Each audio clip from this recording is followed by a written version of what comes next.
How do you recommend for people to find the time to create rhythms? I know you say you block out the Sunday to be with yourself and spend time walking in nature, trying not to be distracted. Where do I find the time to unpack it? How do I make time for that? And where do I start? Well, you start with understanding that your cup being full is how you allow yourself to give to other people. You can't give what you don't have.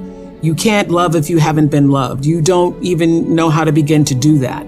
So I think it begins with fundamentally understanding that you are worthy enough, you are valuable enough, you matter enough to give yourself the love that you deserve. And that starts by taking out time for yourself. So I have my own rhythm and pattern. I know that if I go 6 days and then on the by the seventh or eighth, don't give myself a break, that lots of other things give, that I'm not as alert, I'm not as attuned, I'm not as centered, I'm not as focused. So I know that is my limit. I cannot go beyond a certain amount of days.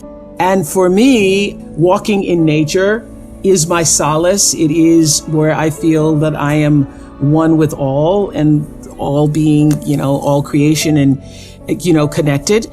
For other people, it may be dancing, it may be music, it may be knitting, it may be whatever it is that brings some kind of rhythmic pattern into your life. Actually, it was Bruce and I were walking on my campus in South Africa, and there were a group of girls dancing literally on the lawn, because Lord knows they love to dance. And Bruce says, oh, that's not just, I said, oh, they're just having fun. And Bruce said, oh, they're not just having fun. They actually are healing themselves. Because the rhythmic pattern, that's why when you've been in an argument with someone, or you're in the middle of an argument with somebody, if you just go and take a walk, or you go and turn on some music and you start dancing, if you just have some form of movement, you feel better. That's number one. Number two, one of the most important things, most important takeaways from what happened to you, I believe, is understanding how the brain works. So you see that beginning with the brain stem, that's the lower part of the brain, all the way to the cortex and through the limbic area, you understand that when you're upset or in fear or angry or are in an antagonized state, and you're trying to reason with a person, a child, your spouse, your boss, your friend, they literally cannot hear you, because the reasoning part of the brain is in the cortex, and what you're saying is only reaching the brain stem.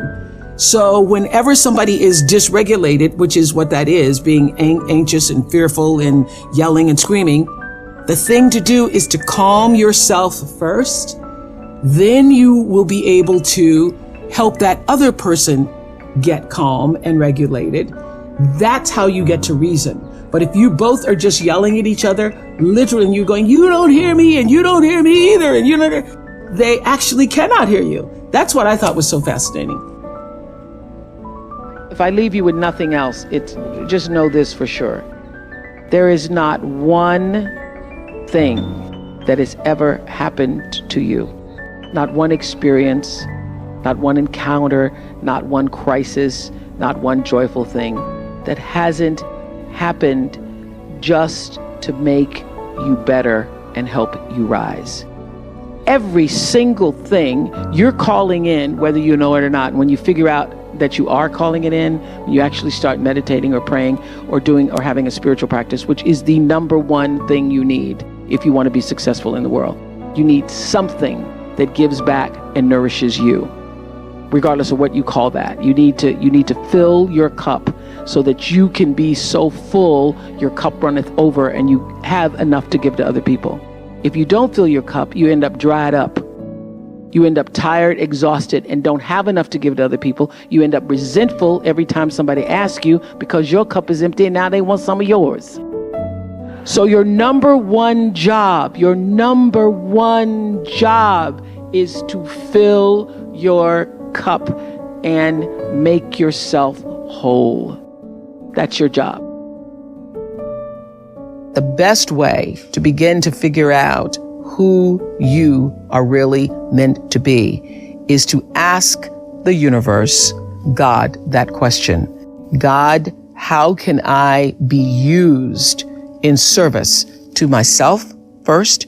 And how can I then use that service to serve the world? Use your life to serve the world, and you will find that it also serves you.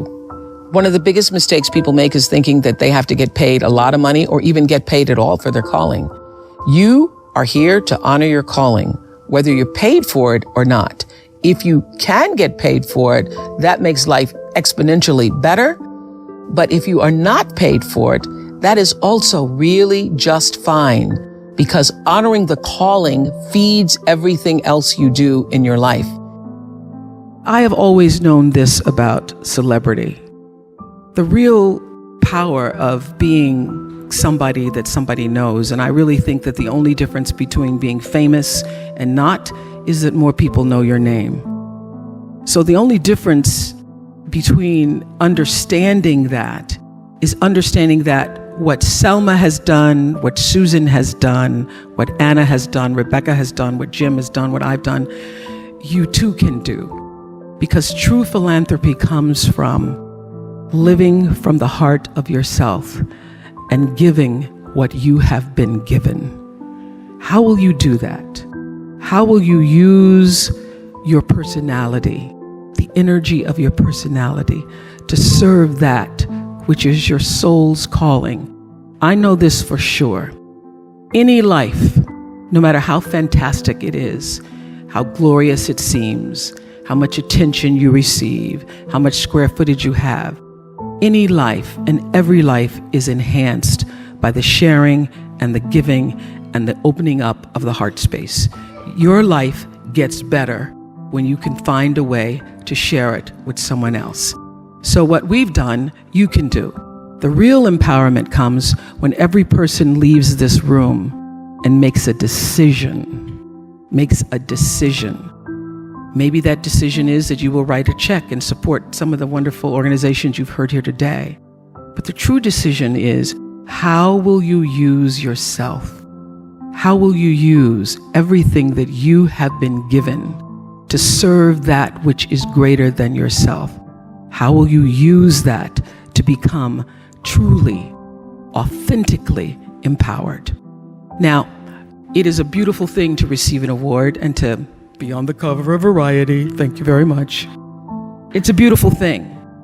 But the true reward is in the lives that you are able to touch and the people who you know you have impacted. I think that people who've found their purpose are better partners, better parents, better professionals, better people. And so if everyone in the world was deeply aligned and connected to their purpose, the world would be a beautiful place. And I think any pain we see in the world comes from a disconnect with purpose. There's a beautiful thought from Russell Barkley where he said that the people who need the most love often ask for it in the most unloving ways. So we confuse love with power. We confuse love with control. We confuse love with validation and being liked. And to me, love comes from living our purpose, self-love and true love with other people. We all have what's called the monk mind and the monkey mind. And as monks, we were trained to look at the parts of our minds that we make mistakes, that fail, that do things wrong as the monkey mind. And immediately when you think of your mind like a monkey, you just end up laughing. You're just like, that's just the silliest thing. And so now when you start seeing yourself do things that are out of character or out of alignment or things that you don't feel proud of, instead of judging yourself and criticizing yourself, you're approaching it going, well, that's just the monkey mind. Let me understand that as separate of me. That is not me. That is a habit that I've taken on. That is a group of people that I've spent too much time with. It's an idea that I've absorbed. If you can look at these things as separate to who you are, you can now actually tackle them, versus when you think you are them, it just leads to guilt, judgment, self-criticism, and self-sabotage, which I'm sure a lot of us are privy to, that we go through this period where we're like, I can't believe I did that. I shouldn't have said that. I just wish I didn't say that in that moment. And that doesn't change your behavior. It doesn't switch how you feel. It just creates more regret. Yeah. But when you go, wait a minute, that's just the monkey mind. I've got that condition. I've associated with that type of environment and energy. Let me approach it as something that is separate of me. Creating that distance and space from our challenges lets us actually start solving them.